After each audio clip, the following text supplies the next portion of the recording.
Bugün biz Prior Leasing şirkəti olaraq bildiyiniz kimi biznes klubu üzvüyük. Rüfət bəy Nadirlinin təşkil etdiyi B2B görüşdə sahibkarlarımızla şirkətimizin saray filialı ərazisində görüş keçirdik. Görüşümüzün əsas məqsədi bizneslər arası kommunikasiyanın qurulması və yerli şirkətlərin bir-birinə verəcəyi dəstək və faydalarla bağlı müzakirələr oldu.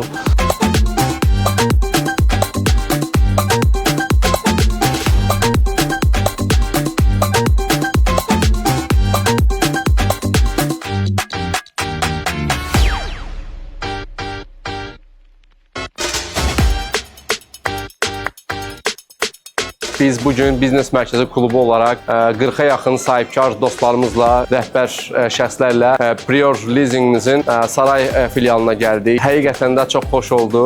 Bilirik ki, Prior Leasing müasir fermerimizin dostudur və biz sahibkar dostlarımızla bu filialımızda müxtəlif dünyaca məşhur brendlərə məxsus olan traktor və kombaynları görə bildik və buradakı son texnoloji əllərlə hazırlanan, innovativ yanaşmalarla tətbiq olunan traktor və kombaynlarla bizim sahibkarlarımızı məlumatlandırdılar.